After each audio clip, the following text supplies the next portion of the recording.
그날은 아름다운 봄날이었다. 코앞에 다가온 여름의 열기가 느껴지는 날씨였지만 아직 봄의 상쾌함이 남아있었다. 김민주는 오토바이를 할머니 집 앞에 세우고 길게 숨을 내쉬었다. 서울에서 3시간 넘게 달려온 피로가 밀려왔지만 그보다 더 큰 걱정이 그의 마음을 짓눌렀다. 할머니의 건강이 급격히 나빠졌다는 아버지의 전화를 받고 급히 휴가를 내고 고향 마을인 고월리에 내려온 것이다. 고월리는 경상북도 깊숙한 곳에 자리 잡은 작은 마을이었다. 민준이 태어나고 자란 곳이자 대학 진학과 함께 떠나온 지 10년이 넘은 그의 고향이었다. 마을은 여전히 그가 기억하는 모습 그대로였다. 낮은 산자락에 기대어 있는 한옥들, 마을을 감싸는 넓은 논밭, 산에서 내려오는 맑은 계곡물. 모든 것이 서울의 분주함과는 다른 고요함을 품고 있었다. 민준아, 왔구나. 민준의 아버지가 대문간에서 그를 맞이했다. 아버지의 얼굴은 피곤해 보였고 더 늙어 보였다. 할머니는 어떠세요? 민준은 급히 물었다. 조금 진정되셨어? 어제보다는 나아지셨지만 여전히 위험해. 들어가서 인사드려라. 민준은 고개를 끄덕이고 집 안으로 들어갔다. 할머니는 안방에 누워 계셨다. 창문을 통해 들어오는 햇살이 할머니의 주름진 얼굴을 비추고 있었다. 그 모습이 너무 약해 보여 민준의 가슴이 찢어졌다. 할머니, 저 민준이에요. 왔어요. 민준은 할머니 곁에 무릎을 꿇고 앉았다. 할머니는 천천히 눈을 뜨고 민준을 바라보았다. 희미한 미소가 그녀의 입가에 맺혔다. 우리 민준이 왔구나. 그렇게 민준의 고향 생활이 시작되었다. 낮에는 할머니를 돌보고 틈틈이 마을 일도 도우며 지냈다. 할머니의 상태는 조금씩 안정되어 갔고 민준도 오랜만에 느끼는 고향의 평화로움에 마음이 차분해져 갔다. 그러나 그 평화는 오래가지 않았다. 민준이 고월리에 도착한 지 일주일째 되는 날 저녁, 그는 할머니가 잠든 후 잠시 마을을 산책하기로 했다. 오랜만에 찾은 고향의 풍경을 마음에 담고 싶었다. 그는 마을 뒤편으로 난 오솔길을 따라 걸었다. 그 길은 그가 어릴 적 친구들과 자주 놀던 곳으로 이어졌다. 길은 마을 변두리에 있는 오래된 우물로 이어졌다. 고월리에서 가장 오래된 우물이라 불리는 그곳은 민준이 어릴 때만 해도 마을의 주요 식수원이었다. 하지만 상수도가 들어오면서 사용하지 않게 된 지 오래됐다. 우물은 커다란 느티나무 아래 자리하고 있었다. 돌로 쌓은 둥근 우물은 똑색 이끼로 뒤덮여 있었고 주변은 풀들로 우거져 있었다. 민준은 우물에 가까이 다가가 들여다보았다. 깊은 어둠만이 그를 맞이했다. 그런데 갑자기 무언가 이상한 것을 느꼈다. 코를 찌르는 악취가 우물에서 올라오고 있었다. 썩은 계란 같은 그러나 더 묘한 냄새였다. 그리고 우물 안을 자세히 들여다보니 까만 물 위로 작은 거품들이 끊임없이 올라오고 있었다. 이상하네. 민준은 중얼거렸다. 이런 현상은 처음 보는 것이었다. 그는 조금 더 가까이 다가가 보려 했지만 갑자기 느껴지는 불길한 기운에 발걸음을 멈췄다. 무언가 잘못됐다는 느낌이 들었다. 집으로 돌아온 민준은 아버지에게 우물 얘기를 꺼냈다. 아버지, 마을 뒤편 우물에서 이상한 냄새가 나요. 그리고 물에서 계속 거품이 올라와요. 아버지는 잠시 생각에 잠기더니 대답했다. 그 우물은 오래전부터 사용하지 않았어. 아마 죽은 동물이라도 빠졌겠지. 신경 쓰지 마라. 하지만 어머니의 반응은 달랐다. 그 우물에 가까이 가지 마라. 위험할 수 있어. 민준은 부모님의 반응이 이상하다고 느꼈다. 특히 어머니의 목소리에서 감지된 두려움이 그를 의아하게 만들었다. 그날 밤 그는 우물에서 본 광경이 자꾸 머릿속에 맴돌았다. 그리고 마치 예감이라도 하듯 마을의 묘한 분위기가 감돌기 시작했다. 다음 날부터 우물 근처에 사는 주민들이 악취를 호소하기 시작했다.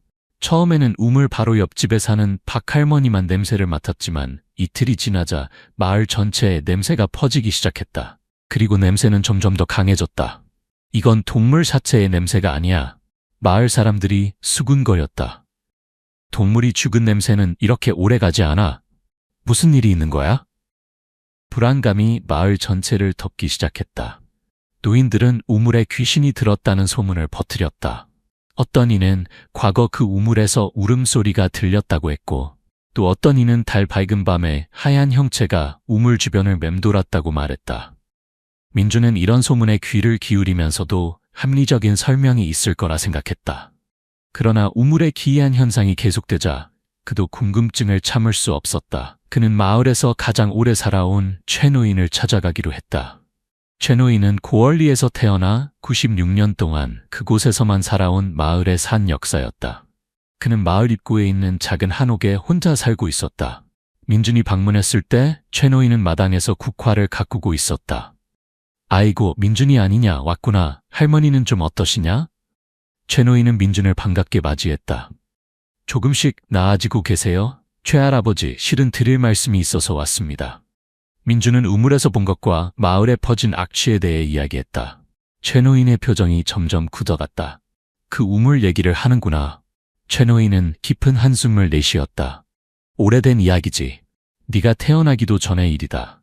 최 노인의 이야기는 40년 전으로 거슬러 올라갔다. 그때 고얼리에는 이슬이라는 아름다운 처녀가 살고 있었다. 이슬은 가난한 집안의 딸이었지만 아름다움과 총명함으로 마을에서 인정받는 처녀였다. 이슬이는 정말 아름다웠지. 하얀 피부에 긴 머리카락, 그리고 항상 슬픔이 머물러 있는 듯한 눈동자. 마을 총각들이 모두 그녀를 흠모했어. 그러나 이슬에게는 슬픈 운명이 기다리고 있었다. 어느 겨울 저녁, 이슬은 들에서 일을 마치고 집으로 돌아오는 길에 사라졌다. 가족들과 마을 사람들이 밤새 그녀를 찾았지만 이슬은 마치 이 세상에서 증발한 것처럼 흔적도 없이 사라졌다. 그때 우리는 그녀가 도시로 도망갔을 거라고 생각했지, 혹은 야생동물에게 공격당했을 거라고. 하지만 최 노인은 말을 멈추고 먼 산을 바라보았다. 하지만 무엇입니까? 민준이 재촉했다. 그날 밤 나는 늦게까지 들에서 일하다가 돌아오는 길이었어. 그때 우물 근처에서 이상한 소리를 들었지. 마치 누군가 다투는 소리 같았어. 그리고 최 노인은 다시 말을 멈추고 깊은 생각에 잠겼다. 민준은 최 노인의 말이 끊어진 것이 의도적이라는 느낌을 받았다. 무언가 더 알고 있지만 말하지 않는 것 같았다. 그리고 무엇을 보셨습니까? 민준이 다시 물었다. 아니, 그냥 소리만 들었을 뿐이야. 그때는 별 생각 없었지. 하지만 이슬이가 사라진 후 그 소리가 자꾸 생각났어. 최 노인의 눈빛이 흔들렸다. 그는 진실을 모두 말하지 않는 것이 분명했다. 민준은 최 노인에게 더 이상 묻지 않고 자리를 떴다. 그러나 그의 마음속에는 의문이 커져갔다. 이슬의 실종과 지금의 우물 현상이 연관되어 있을 가능성이 있었다. 그리고 최 노인은 그 연결고리에 대해 무언가 알고 있는 것 같았다. 마을로 돌아오는 길에 민준은 우물 쪽에서 사람들이 모여있는 것을 발견했다. 가까이 다가가자 마을 이장인 정 씨와 몇몇 주민들이 모여 격렬하게 토론하고 있었다.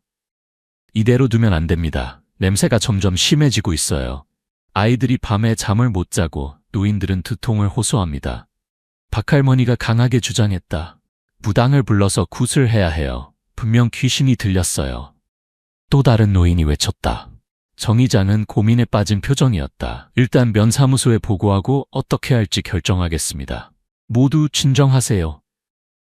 그때 민준이 끼어들었다.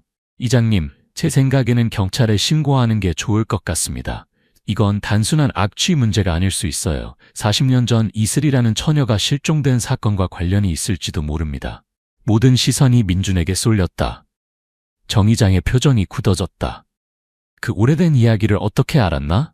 정 이장이 물었다. 최 노인에게 들었습니다. 이슬이 마지막으로 목격된 곳이 이 우물 근처라고 하더군요. 정 이장은 잠시 침묵했다. 그리고는 고개를 끄덕였다. 알았네. 내일 경찰서에 연락해보겠네. 다음 날 지역 경찰서에서 수사관들이 고얼리를 방문했다. 그들은 우물 주변을 조사하고 냄새와 거품에 대한 주민들의 증언을 들었다. 처음에는 심각하게 받아들이지 않는 듯 했지만 한 수사관이 당시 이슬의 실종 사건 기록을 확인한 후 태도가 바뀌었다.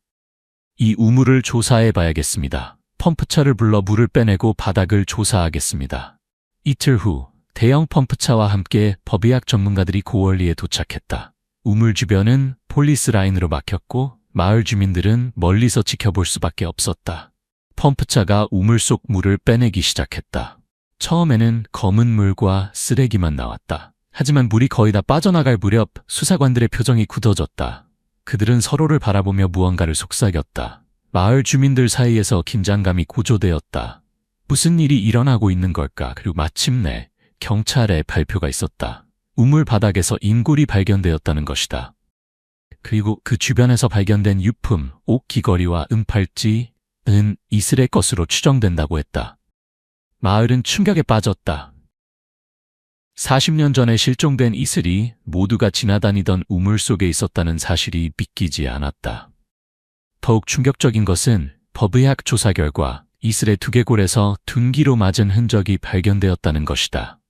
이슬은 살해된 것이었다. 누가 이슬을 죽이고 우물에 버렸을까? 마을 전체가 의심과 공포에 휩싸였다. 이슬의 유해 발견 소식은 고원리를 뒤흔들었다. 마을 사람들은 서로를 의심의 눈초리로 바라보기 시작했다. 40년 전의 비극이 갑자기 현실로 돌아온 것이다. 경찰은 본격적인 수사에 착수했다. 그들은 마을 노인들을 중심으로 이슬이 실종되던 날 무슨 일이 있었는지 조사했다.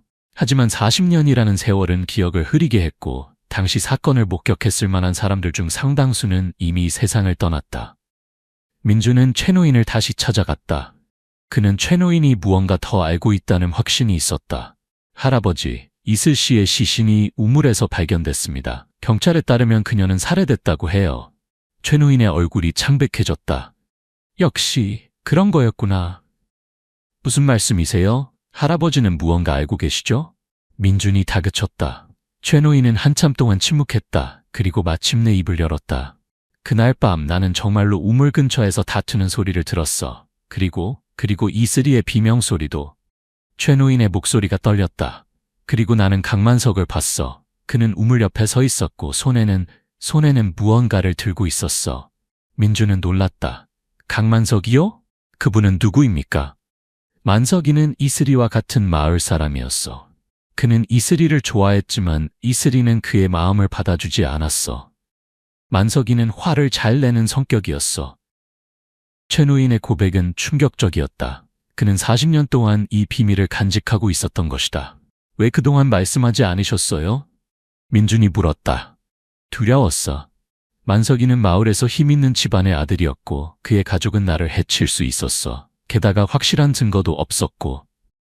민주는 즉시 이 사실을 경찰에 알렸다. 하지만 문제가 있었다. 강만석은 5년 전에 이미 세상을 떠났다는 것이다. 그가 범인이라면 그는 이미 법의 심판을 받을 수 없었다. 그러나 수사는 계속되었다. 경찰은 강만석의 가족을 조사하기 시작했다. 그의 아들인 강우진이 특히 수사의 중심에 섰다. 우진은 이제 50대 중반의 조용한 농부였다. 그는 아버지의 혐의에 충격을 받은 듯했다.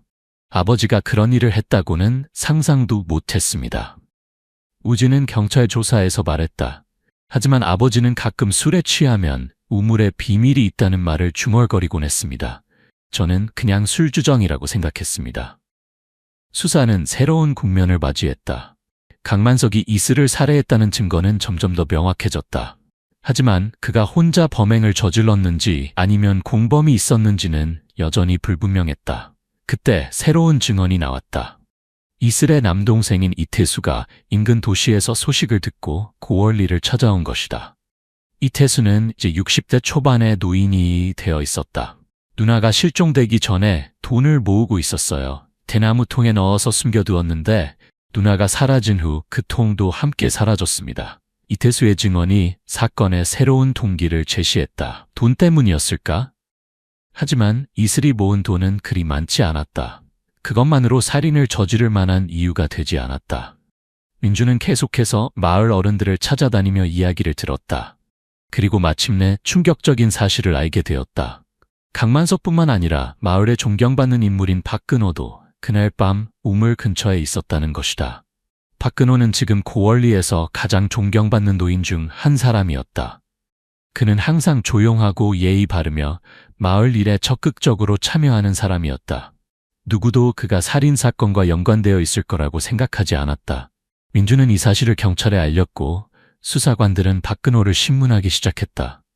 처음에 박근호는 모든 것을 부인했다. 하지만 증거가 쌓이고 목격자들의 증언이 나오자 그는 마침내 입을 열었다. 그날 밤 나는 이슬이를 만나러 우물로 갔어요. 우리는 비밀리에 만나고 있었습니다. 박근호의 고백이 시작되었다. 하지만 그곳에 강만석도 있었어요. 그는 술에 취해 있었고 이슬이에게 함께 도시로 가자고 요구하고 있었습니다. 박근호의 이야기에 따르면 강만석은 이슬이가 거절하자 화를 냈고 이슬이를 밀쳤다. 이슬이는 균형을 잃고 우물 쪽으로 넘어졌다. 이때 박근호가 이슬이를 잡으려 했지만 실수로 돌로 된 우물 테두리에 이슬이의 머리를 부딪히게 했다는 것이다. 이슬이는 즉시 죽었습니다. 강만석은 겁에 질려 도망쳤고 나는 이슬이의 시체를 우물에 숨겼습니다. 모든 것이 사고였습니다. 박근호는 울면서 말했다. 그러나 법의학 조사 결과는 박근호의 주장과 맞지 않았다. 이슬의 두개골에서 발견된 상처는 무언가로 강하게 내려친 흔적이었다. 단순한 낙상이나 부딪힘으로 생길 수 있는 상처가 아니었다. 게다가 새로운 증언자가 나타났다. 당시 어린 소녀였던 김영수는 그날 밤 몰래 밖에 나와 있었다고 했다. 그녀는 우물 근처에서 박근호가 강만석과 함께 이슬의 시체를 우물에 던지는 것을 보았다고 증언했다. 두 사람이 함께 있었어요. 그들은 뭔가를 들고 있었는데 나중에 생각해보니 사람 같았어요. 그들은 그것을 우물에 던졌습니다. 김영순의 증언은 박근호의 주장을 뒤집었다. 민주는 이 모든 이야기를 들으며 충격을 받았다. 존경받는 마을 어른이 사실은 살인자였다니. 그리고 그는 40년 동안 아무렇지 않게 마을에서 살아왔다. 마침내 경찰은 박근호를 살인 혐의로 체포했다. 박근호는 더 이상 부인하지 않았다. 그는 강만석과 함께 이슬을 살해했음을 인정했다. 그들은 이슬의 돈을 노리고 있었고 이슬이 저항하자 박근호가 돌로 그녀의 머리를 내리쳤다는 것이다. 그들은 함께 이슬의 시체를 우물에 던졌고 강만석은 얼마 후 마을을 떠났다. 나는 매일 밤 이슬이의 얼굴을 꿈에서 봅니다. 박근호는 마지막 자백에서 말했다. 제가 한 일에 대해 매일 후회하고 있습니다. 하지만 이미 돌이킬 수 없었습니다. 고얼리에 내려앉은 충격은 쉽게 사라지지 않았다. 마을 사람들은 40년 동안 자신들 곁에서 살아온 사람이 살인자였다는 사실을 받아들이기 어려워했다. 특히 박근호를 존경해왔던 젊은 세대들은 더욱 혼란스러워했다. 정의장은 긴급 마을 회의를 소집했다. 주민들은 마을 회관에 모여 앞으로 어떻게 해야 할지 논의했다. 우리는 이슬이에게 제대로 된 장례를 치러줘야 합니다. 정의장이 말했다. 그리고 우물은 메워버려야 할 것 같습니다. 대부분의 주민들이 동의했다. 그 우물은 이제 마을의 상처를 상기시키는 장소가 되었다. 아무도 그 근처에 가고 싶어 하지 않았다.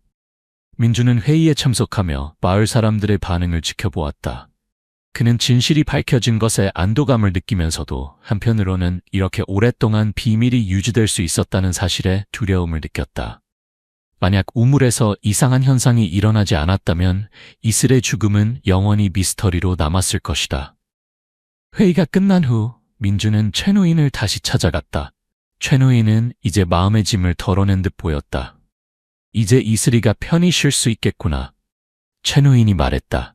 나도 마음이 한결 가벼워졌어. 40년 동안 알고도 말하지 못한 비밀이 나를 짓눌러 왔거든. 왜 그동안 말씀하지 않으셨어요? 민준이 물었다.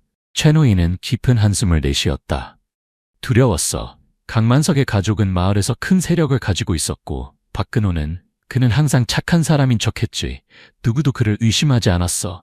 내가 말해도 믿어줄 사람이 없을 것 같았어. 민주는 고개를 끄덕였다.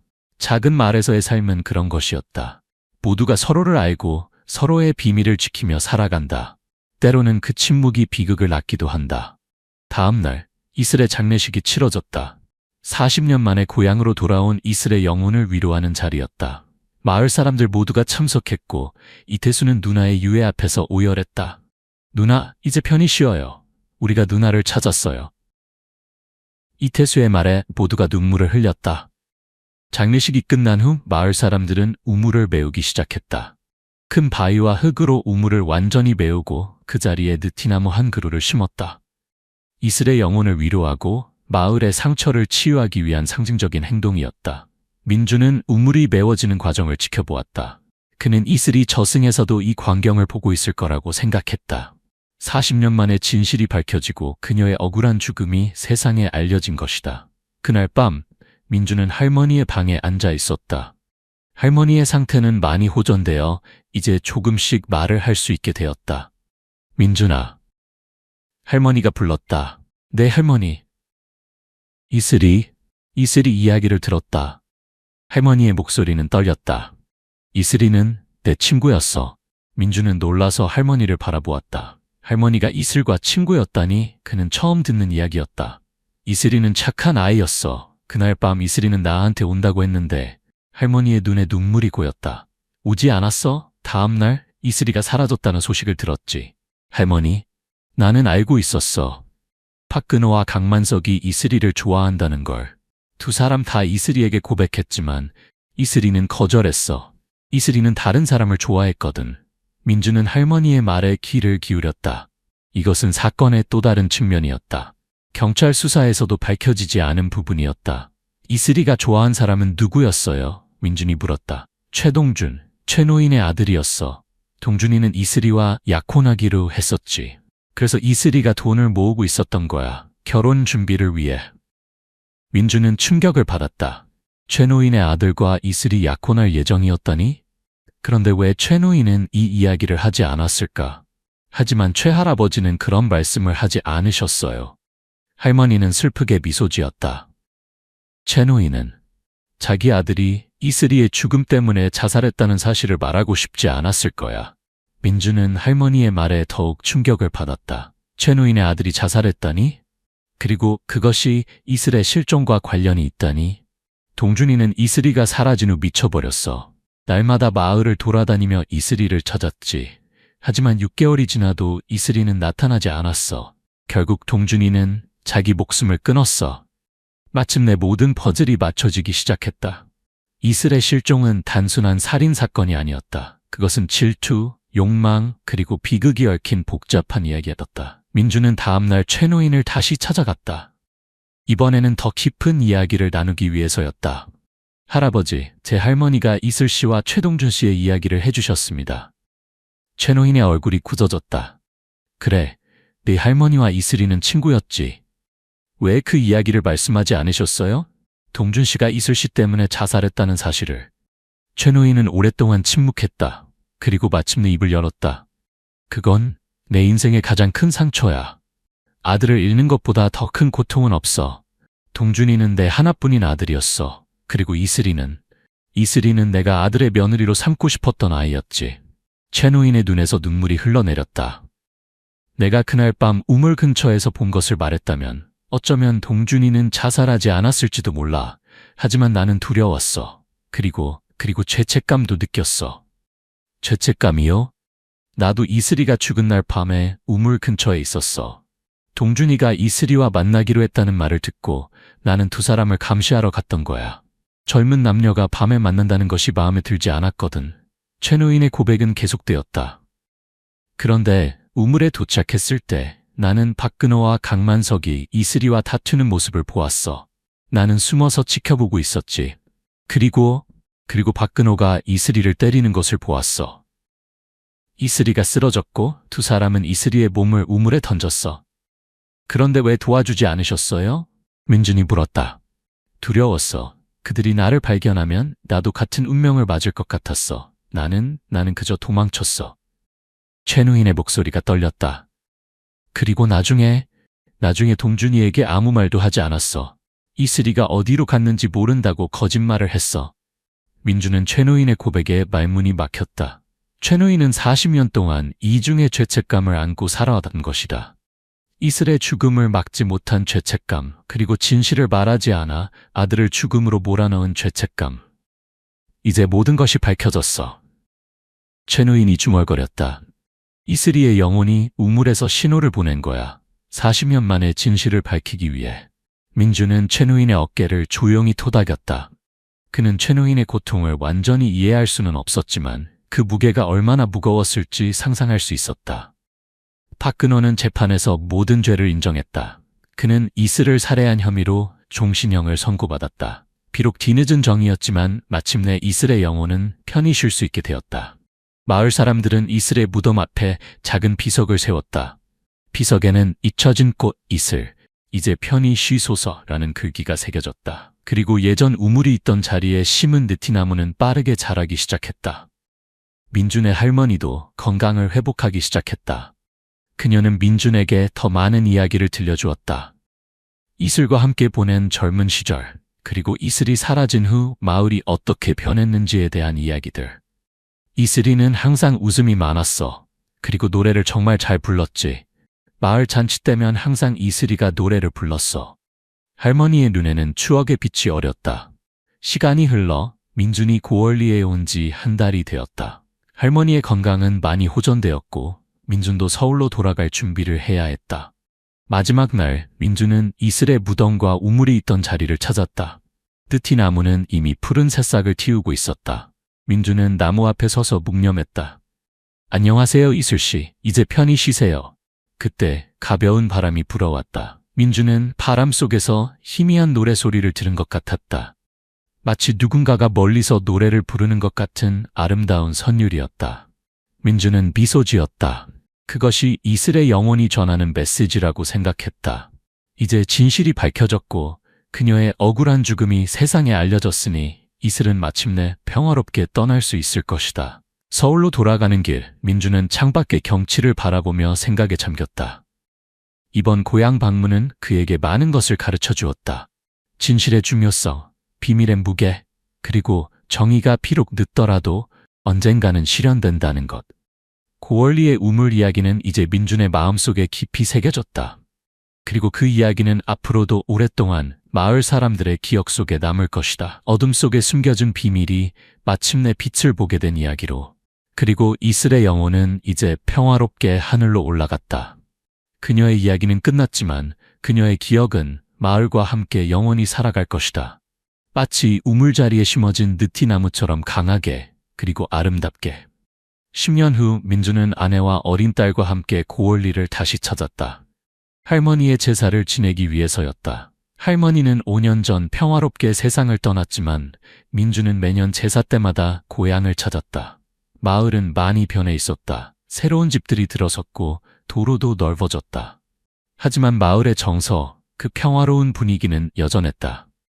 민준의 5살 된 딸 이슬, 민준이 이슬의 이야기에 감명받아 딸의 이름을 지었다는 호기심 가득한 눈으로 마을을 둘러보았다. 아빠, 저 큰 나무는 뭐예요? 이슬이 물었다. 민준은 딸의 시선을 따라가 보았다.